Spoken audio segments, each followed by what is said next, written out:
भारत की धार्मिक और आध्यात्मिक परंपरा जितनी विविधतापूर्ण है, उतनी ही रहस्यमयी भी। देवी की उपासना भारतवर्ष में सदियों से होती आ रही है। माँ दुर्गा, लक्ष्मी, सरस्वती से लेकर माँ काली तक। परंतु इन सब के बीच तंत्र शास्त्र में जिन 10 रूपों को विशेष महत्व दिया गया है, वे हैं 10 महाविद्याएं। ये कोई साधारण देवियां नहीं, बल्कि ब्रह्मांडीय रहस्यों और चेतना के गहन स्तरों की प्रतीक हैं। महाविद्याएं क्या हैं? महाविद्याएं 10 दिव्य रूपों वाली आदिशक्ति की तांत्रिक अभिव्यक्तियां हैं, जो आत्मज्ञान, शक्ति और ब्रह्मांडीय रहस्यों की प्रतीक हैं। महा का अर्थ है महान और विद्या का अर्थ है ज्ञान, अर्थात ये देवियां सर्वोच्च ज्ञान की मूर्तियां हैं। हर महाविद्या जीवन के किसी गहरे पक्ष जैसे भय, प्रेम, त्याग, क्रोध या सौंदर्य का प्रतिनिधित्व करती हैं। ये साधक को भीतर की बाधाओं से मुक्ति दिलाकर चेतना के उच्च स्तर तक पहुंचाती हैं। महाविद्याएं केवल देवी नहीं, बल्कि जीवन के गहन अनुभवों का प्रतीकात्मक मार्ग हैं, जो अंधकार से प्रकाश और बंधन से मुक्ति की ओर ले जाती हैं।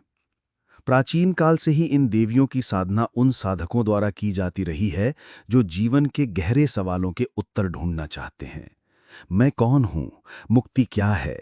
भय से कैसे पार पाऊं?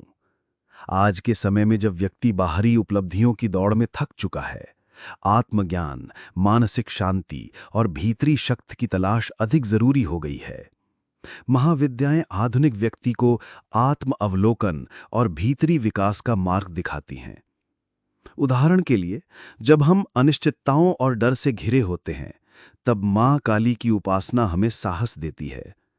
छिन्नमस्ता, जो अपनी ही गर्दन काटकर अपने खून से दूसरों को तृप्त करती हैं, हमें सिखाती हैं कि आत्म बलिदान, अनुशासन और नियंत्रण का क्या अर्थ है।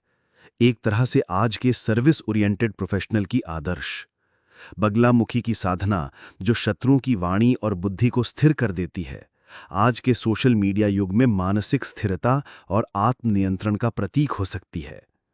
महाविद्याओं की छवियां पहली नजर में विचलित कर सकती हैं, खून, मुंडमालाएं, उग्र रूप। परंतु ये रूप प्रतीकात्मक हैं। ये हमारी आंतरिक बाधाओं, इच्छाओं, भय, अज्ञान और अहंकार को मारने वाले रूप हैं। आधुनिक मनोविज्ञान भी इस बात को मानता है कि जब तक हम अपने डर, क्रोध और वासनाओं को पहचानते और स्वीकार नहीं करते, तब तक आत्मविकास संभव नहीं। महाविद्याओं की साधना भी इसी सिद्धांत पर आधारित है। अपने ही अंधेरे पक्षों से टकराना, उन्हें पहचानना और उन्हें रूपांतरित करना। मां धूमावती का रूप डरावना है, क्योंकि वह खालीपन और त्याग की प्रतीक है। पर वही खालीपन ध्यान और गहन विचार की शुरुआत है। मातंगी, जो अछूत मानी जाती हैं, हमें सिखाती हैं कि ज्ञान और सौंदर्य किसी जाति, वर्ण या सीमित सोच से परे होते हैं। तो चलिए, अब मैं 10 महाविद्याओं का सारांश सरल और स्पष्ट रूप में प्रस्तुत करूंगा, जिससे आप उनके स्वरूप, गुण और महत्व को आसानी से समझ सकें।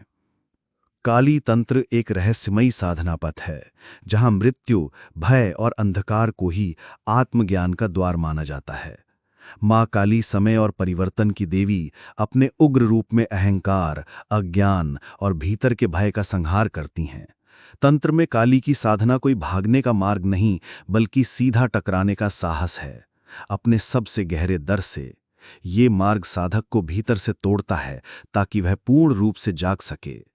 काली तंत्र केवल शक्ति नहीं, वह मुक्ति की राह है, जहां विनाश से ही नवसृजन होता है।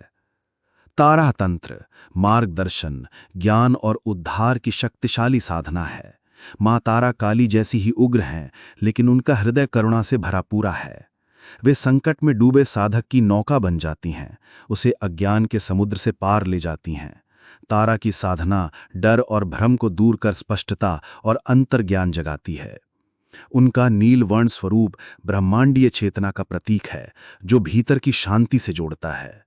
तारा तंत्र सिखाता है कि सच्ची शक्ति कोमलता और करुणा में होती है, जहां रक्षक स्वयं अंधकार में उतरकर प्रकाश लाता है। त्रिपुरी सुंदरी तंत्र आत्मा, प्रेम और सौंदर्य का दिव्य संगम है। मां षोडशी 16 कलाओं से युक्त न केवल बाह्य सौंदर्य की प्रतीक हैं, बल्कि भीतर के संतुलन, आनंद और पूर्णता का रहस्य भी उजागर करती हैं। उनकी साधना से साधक भोग और योग दोनों में सामंजस्य स्थापित करता है। ये तंत्र हमें सिखाता है कि आकर्षण और चेतना विरोधी नहीं बल्कि पूरक हैं। त्रिपुरी सुंदरी की कृपा से काम, क्रोध और मोह रूपी बंधनों को पार कर साधक ब्रह्म को सौंदर्य के रूप में अनुभव करता है। ये तंत्र आनंद से आत्मज्ञान की यात्रा है, मधुर, कोमल और शक्तिशाली। भुवनेश्वरी तंत्र समस्त सृष्टि की आधारशिला है, जहां स्थान, समय और रूप की उत्पत्ति होती है। मां भुवनेश्वरी का शांत विराट रूप ये दर्शाता है कि ब्रह्मांड स्वयं देवी की अभिव्यक्ति है। उनकी साधना से साधक अपने जीवन की सीमाओं से परे जाकर व्यापक चेतना का अनुभव करता है। ये तंत्र सिखाता है कि भीतर का विस्तार ही बाहरी सफलता की कुंजी है। भुवनेश्वरी हमारे अस्तित्व को सहेजती नहीं, उसे ब्रह्मांड से जोड़ती हैं, जहां हम एक अंश नहीं बल्कि संपूर्ण हैं। ये साधना अपनत्व, धैर्य और जागरूक उपस्थिति की ऊर्जा है। छिन्नमस्ता तंत्र आत्म बलिदान, ऊर्जा और आत्मनियंत्रण की पराकाष्ठा है। देवी का अपना ही सिर काट लेना कोई हिंसा नहीं बल्कि चरम आत्म प्रदान का प्रतीक है, जहां साधक अह के बंधन से मुक्त होकर पूर्ण जागरण को प्राप्त करता है। ये तंत्र हमें सिखाता है कि सच्चा बलिदान तब होता है जब हम अपने अहम को समाप्त कर दूसरों को पोषण देते हैं। छिन्नमस्ता की उग्रता भीतर की सुप्त ऊर्जा को जगा देती है, जो परिवर्तन का वाहक बनता है। उनका तंत्र परिवर्तन का आघात है, जो साधक को झंझोर कर फिर जागृत कर देता है। भैरवी तंत्र तप, साहस और आंतरिक अनुशासन का मार्ग है। मां भैरवी क्रोध और विनाश की प्रतीक हैं, लेकिन ये विनाश बाहरी नहीं, भीतर के मोह, आलस्य और भ्रम का होता है। ये साधना साधक को उसकी सीमा से परे धकेलती है ताकि वह अपने उच्चतम स्वरूप तक पहुंच सके। भैरवी का उग्र रूप भीतर की ज्वाला को भड़काता है, जो परिवर्तन का वाहक बनता है। उनका तंत्र सिखाता है कि बिना जले कोई तपस्वी नहीं बनता और बिना तपे कोई आत्मा पूर्ण नहीं होती। धूमावती तंत्र त्याग, अकेलेपन और निर्विकार भाव की साधना है। मां धूमावती का वृद्ध और विधवा रूप हमें उन स्थितियों से जोड़ता है जिन्हें समाज त्यागता है, लेकिन आध्यात्मिक दृष्टि में वही परम अवस्था है। उनकी साधना में कोई श्रृंगार नहीं, कोई सहारा नहीं, केवल निर्विकारी अस्तित्व है। ये तंत्र सिखाता है कि जब सब कुछ छिन जाए तब भी भीतर का मैं शुद्ध, मुक्त और स्थिर होता है। धूमावती वो रहस्य हैं जो शून्यता में भी पूर्णता दिखाते हैं। बगलामुखी तंत्र मौन की मारक शक्ति है। बगलामुखी तंत्र नियंत्रण, शांति और सामर्थ्य का प्रतीक है। मां बगला शत्रु की जीवा को पकड़कर उसकी शक्ति को निष्क्रिय कर देती हैं। ये बाहरी नहीं, भीतर की अशांत वाणी, भ्रम और व्यर्थ विचारों पर नियंत्रण है। ये तंत्र साधक को मानसिक स्थिरता, निर्णायक शक्ति और मौन की ताकत प्रदान करता है। बगला हमें सिखाती है कि असली विजय युद्ध से नहीं, स्थिर बुद्धि से होती है। ये साधना ध्यान, आत्मविश्वास और अपराजीय चुप्पी की ऊर्जा है। मातंगी तंत्र शब्दों से साधना की ओर गूढ़ मार्ग है। मां मातंगी सामाजिक सीमाओं को तोड़कर ज्ञान और कला को सबके लिए खोलती हैं। वे सिखाती हैं कि सच्ची विद्या सिर्फ पुस्तकों में नहीं, अनुभव, संगीत, शब्द और मौन के संतुलन में बसती है। उनका तंत्र हमें अपने भीतर की आवाज सुनने और अभिव्यक्ति की शक्ति को पहचानने का निमंत्रण देता है। मातंगी वे देवी हैं जो अछूत होकर भी सर्वज्ञानी हैं, क्योंकि ज्ञान कभी किसी बंधन में नहीं बंधता।